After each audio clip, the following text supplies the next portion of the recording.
giving up on you. Okay, probably not the best song to be singing for this podcast. Right. Pick something else next time. Right. That's a really good song. I love you. You love me. All right. Okay. All right. Okay. Party pooper. Enough fun. All right. Momager and Me, episode 2. Mark. What's up? You did it again. Oh, action. You have to say action. Yes. I'm sorry. I'm going to mark it again. Okay. Mark. Action.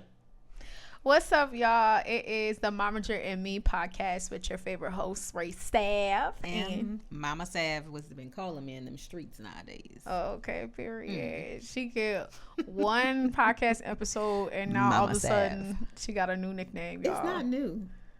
I just, that's what they call me. You know? Okay, that's what they call her. Which street? Which street? What's the coordinates? Oh. Ooh. Ooh's not numbered. The 504. That's area. not a coordinate, but okay, we gonna keep it. That's an area code.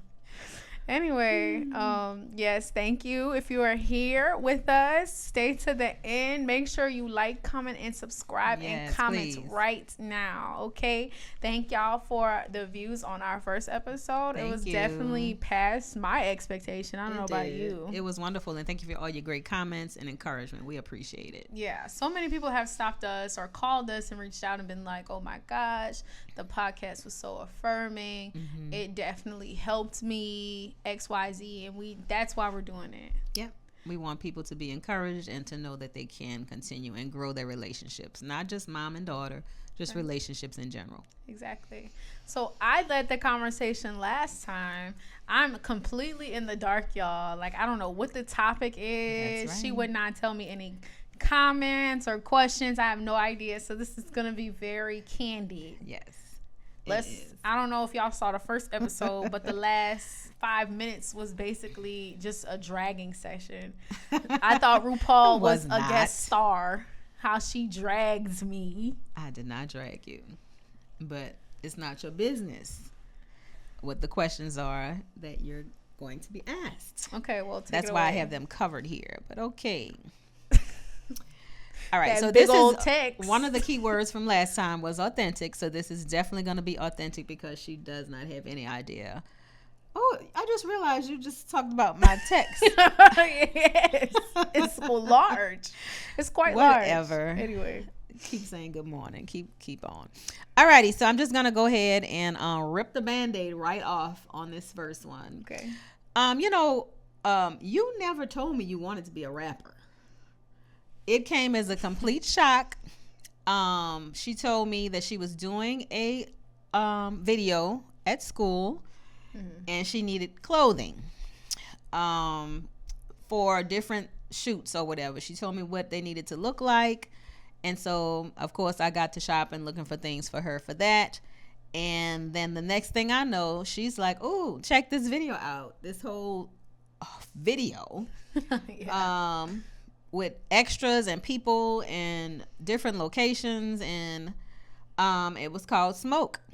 Mm-hmm. And she shot it basically on her cell phone with the help of Malcolm. Shout out to Malcolm. But it's still one of my favorite videos if you have not seen that. But that is when I was like, okay. Yeah. So you're a rapper? So why didn't you tell me? Uh-huh. And, you just slipped that in on me. So why didn't you tell me that you wanted to be a rapper? Okay, well, one, I wasn't sure if I wanted to be a rapper. So, like, I don't even know how it even happened. I think it was because I was just doing little freestyles. I always just do little freestyles.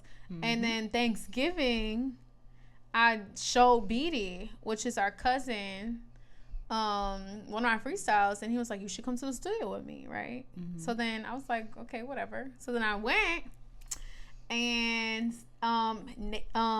Nate, who produced the beat, was in there, and he played this beat, and it was the Smoke beat, and it was called Smoke. the name of the beat. And I was just like, yo, this is crazy. Like, this goes stupid, dumb, crazy hard. So then I just started writing immediately. And then I recorded that same day. Wow. And then he was just like, yo, you got to do a video. So the only person I knew that was doing video at the time was Malcolm. So Malcolm got his camera stuff together. And I knew you was the only person I knew was, like, in faction. So I just asked you. And I wasn't sure. Now, this is where I was like, wait. I didn't know if I should tell you just because, like, I didn't know where, like, I stood on it.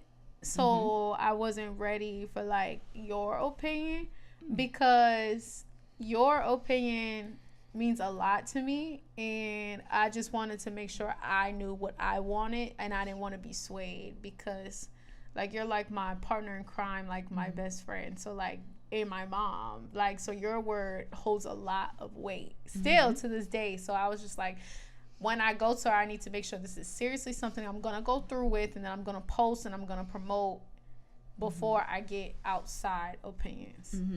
Okay. Because, yeah, those videos and those freestyles, you had me all over the place. Yeah, I did. Recording those. Yeah. Either at the house or let's go take a ride. And next thing you know, we in City Park somewhere or something. Yeah. So I knew you were doing it, but I just thought it was a hobby. Yeah. Until a full-fledged video came out. Because it was just a hobby at the time. It was just for fun, you know. Well, thanks for that. You're welcome. But I would never have shut you down. It just was like, why you never really told me that you wanted to be a rapper? Yeah. Okay. Alrighty. Well, yeah, I'm glad that you finally got to ask that. Has that been something just weighing on you? I just never told you or mentioned, like, you know, we never had a conversation. No, we haven't. About that. Yeah. Okay. But yeah, it was never because I thought you were going to, like, shut me down or be like, da-da-da-da. I just wanted to know, like, if it was even worth having a conversation, because after we shot it and Malcolm edited it, I sat on it. Like, I didn't, like, upload it immediately, you know, like, I don't know how much time passed, because that video was so long ago, but yeah, it wasn't out of fear of you not approving or fear of her not, you know, agreeing with it or going along with it, because you've been behind the camera with me rapping and, like, supporting that. I was just like, if I'm actually going to do a video and be like, I'm taking it seriously, I need to make sure that's what I want to do.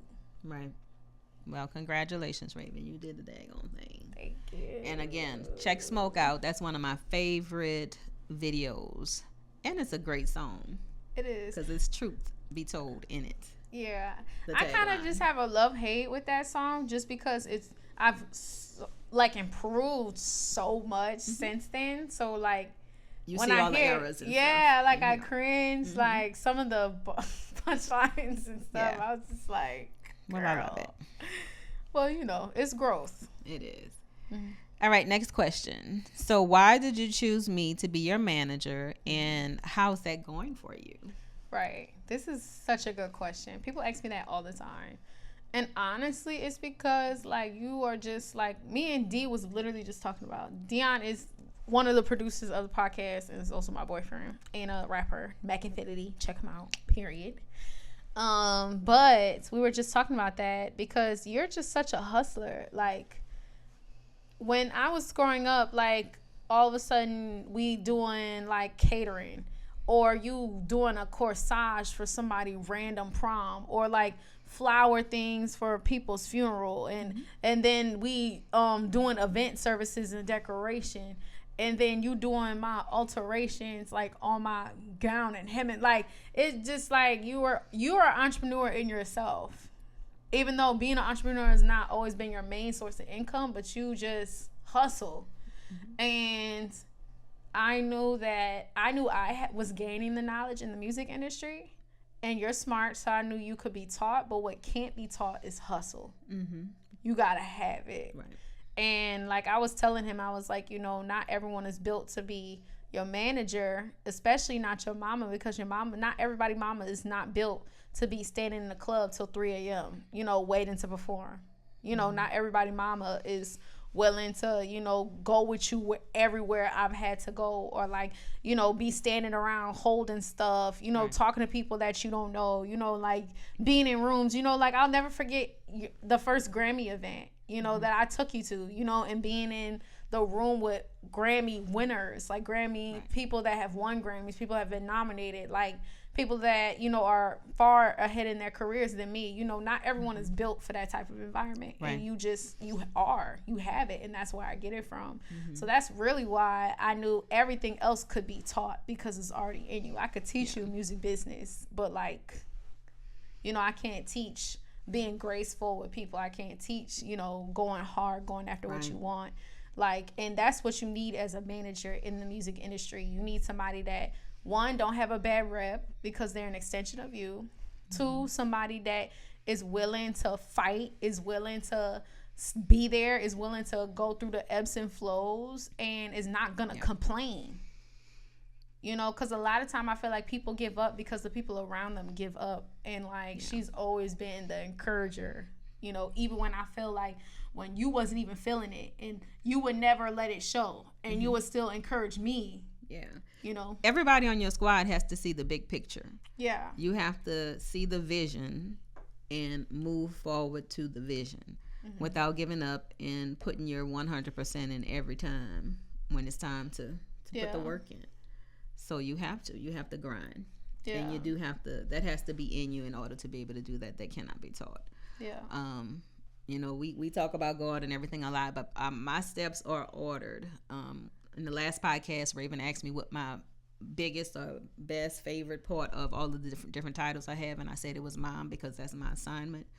A lot of the things in my life that I have been graced to be able to do has set me up for a lot of the things that Raven is doing. I worked at the radio station, so mm-hmm. celebrities coming in and out was no big deal for me. Tupac is my favorite that I met. Just gonna throw that out there. But so you have to be professional in everything that you do. And if your favorite celebrity walks in a building, you can't let them know that necessarily. I mean, you can tell them that, but you can't, go off. Yeah, you can't. You have to still be professional. Yeah. And again, it goes back to what we said last time, because you want to be invited back. Mm-hmm. If somebody just acts crazy, you're going to be like, okay, let's not have her back. Yeah. So it's just important to know those things. So right. But everything that I've done, the catering and everything else is just business minded, grind minded, dotting I's, crossing people T's. Planning. Yes, like absolutely. her being in HR as well. Yes, now has I'm helped in HR. Us. Yeah. Yeah. Okay, so what's it like to have your mom work for you? Mm-hmm. You're the boss, but does she pull the mom card? Yes, she does pull the mom card, but really not all the time. Mostly you pull the mom card, like, or I don't know, maybe it just feels like the mom card, because I feel like for example, crown shoot. We talked about this last podcast. I was really upset that day because I had some personal stuff going on, and we were packing my clothes to go to the shoot, and everyone was on their way to the shoot, and she was like, what are we doing? Are we doing this now, or are we not doing it? We canceling the shoot, or we not doing it? Someone you have a professional relationship with is probably not going to talk to you that way. So I feel like, one, that was the mom card, but also it was like, as my manager, what are we doing? Like, what is the decision? Are you going to pull yourself together, or are you not? Because she was all the way not together. No, I was not together. Like, and if you go watch that video, you literally cannot tell. But when I tell you, she was all the way not together. I was all over the place during that shoot.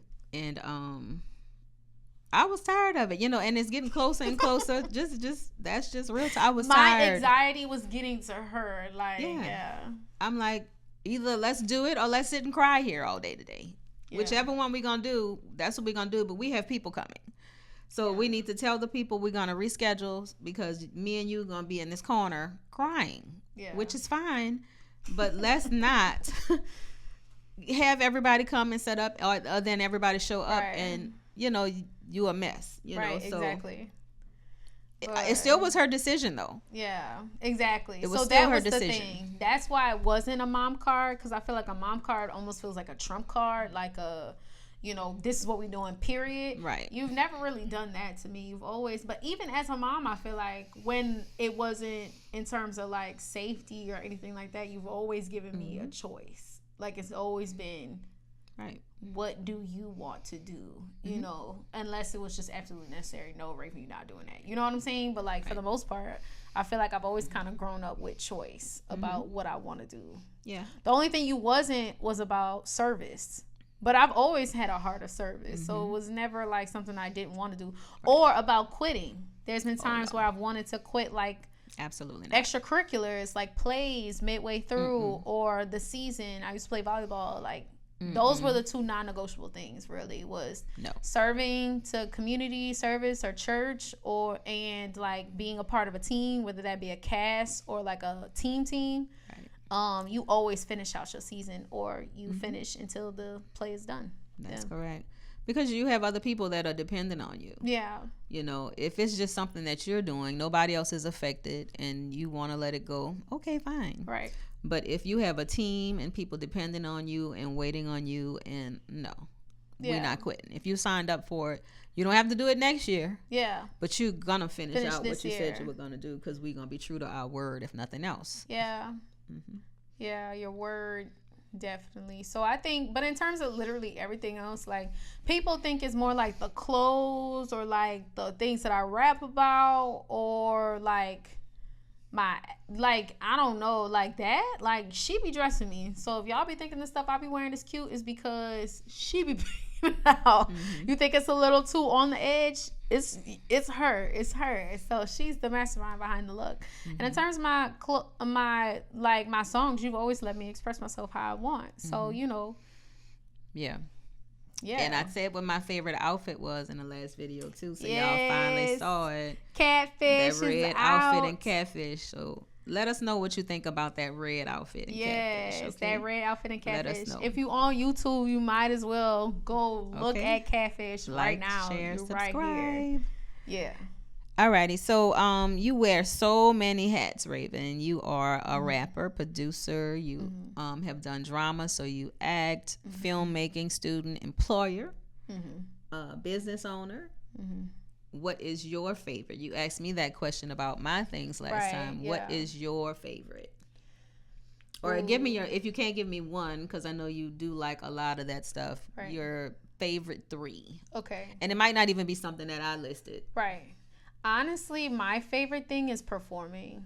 Like being a rapper on stage, like it's just exhilarating. And even like be doing theater, it doesn't even have to be being Ray Sapp. Like just being on stage live in front of a live audience, like you can rehearse a set over and over again. You know, like when I had shows back to back, it'd be the same set, but it'd be different every time, because it's a different venue, right? Different people in the crowd, different response. Might even be a different DJ. He might, you know, put his own little spin on it. You know what I'm saying? And at first that used to annoy me, but then it's like, if I'm gonna be in all these different clubs with all these different DJs, let them put their little sauce on it, right? And then you adjust.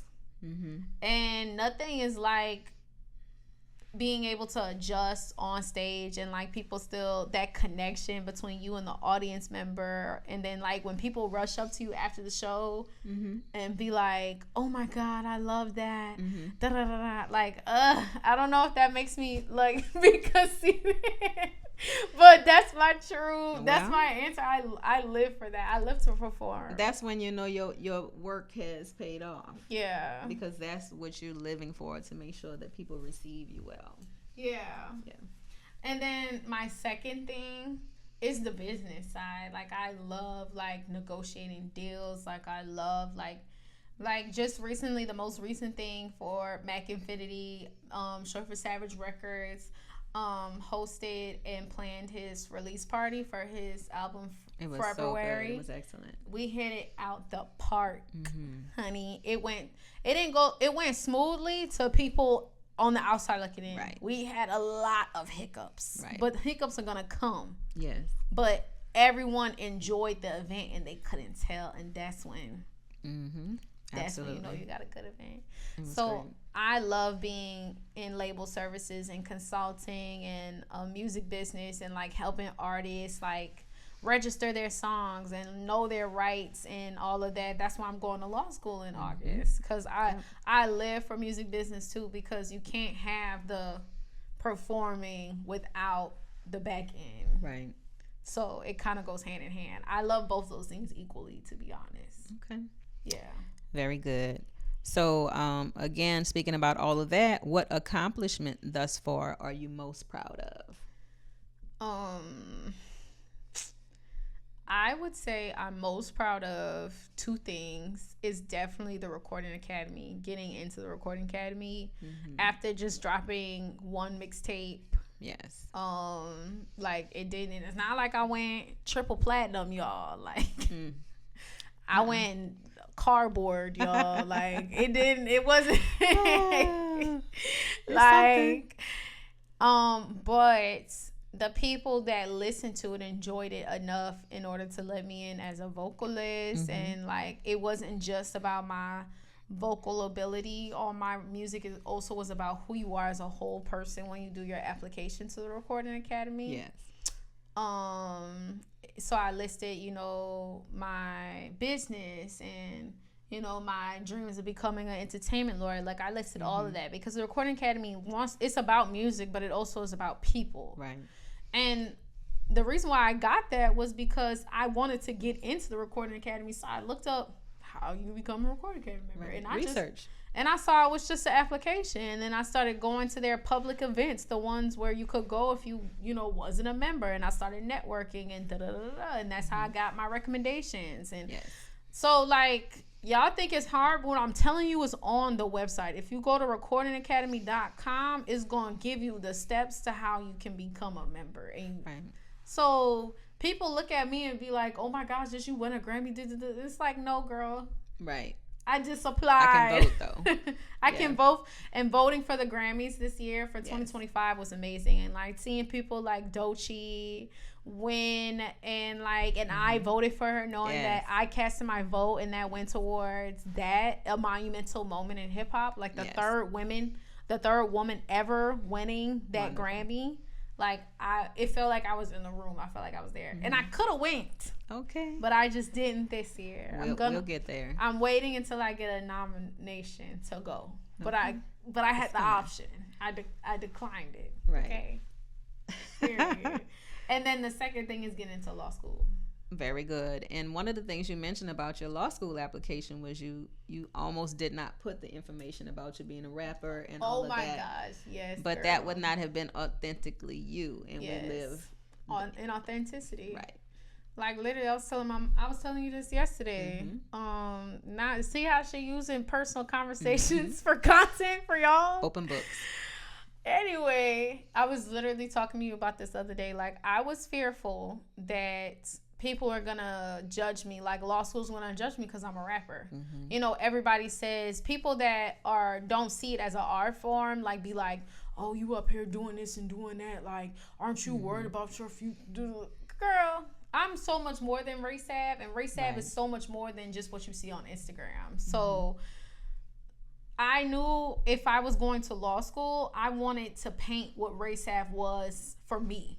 I didn't want to erase RaceAb on my applications, and then they look me up and then be like, she didn't say she was a rapper. Right. Wrong. Absolutely. You know what I'm saying?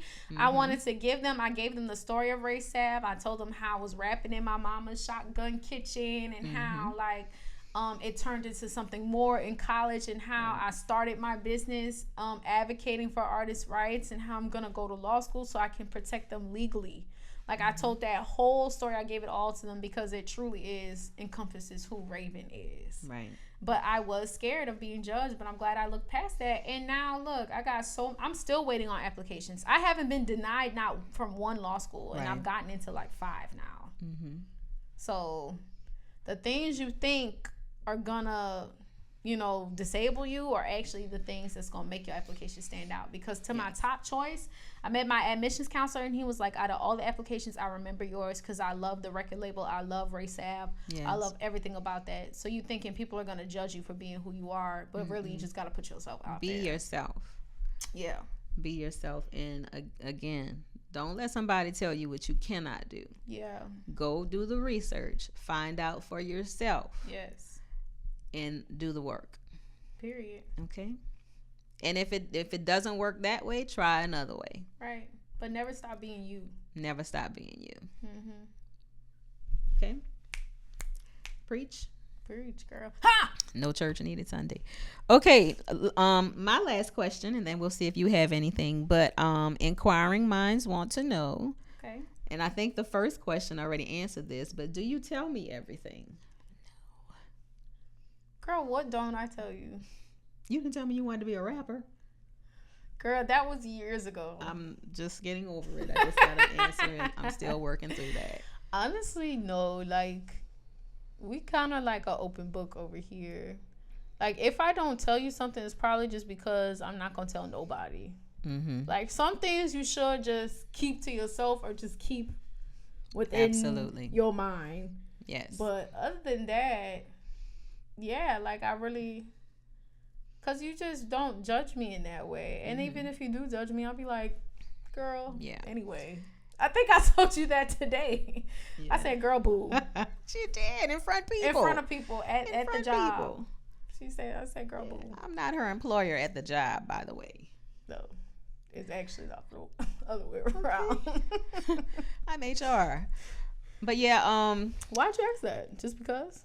Well, yeah, people like, do you tell your mom everything? Yeah. It seems like it, but she doesn't. And some things should just be between you and God, yeah. And maybe one other person. But some things I'm taking to my grave with me that one person may have told me, and I'm definitely taking some things that I know or have talked to God about. Right. My deepest, darkest things, going to the grave with it, And God don't reveal it. Right, then it's gonna die with you. Some things that's the only place it needs to be, right there, and leave it there. Yeah, sometimes y'all need to keep things to yourself.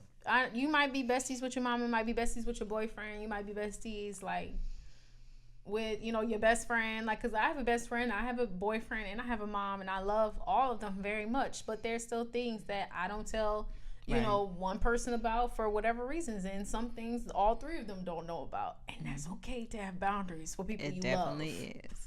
That's normal. Definitely is. And the people that you love will understand that. Yeah. Yes. I don't want to know everything about the three of y'all. Right. What we do, we listen and we don't judge. Okay, so that's all that I had. Thank you all so much for sharing with us today. Ray, you have anything else you want to tell? Honestly, folks? I think you did a great job hosting. Okay, so we don't know what we're going to talk about next time. Yes. She's questioned me. I've questioned her. So if y'all have suggestions, you want to know something, let us know in the comments. Thank you. Like and subscribe. This has been Momager and Me podcast, where business meets beats. Mama knows best. Yes, she does. Check y'all at the next episode. Bye.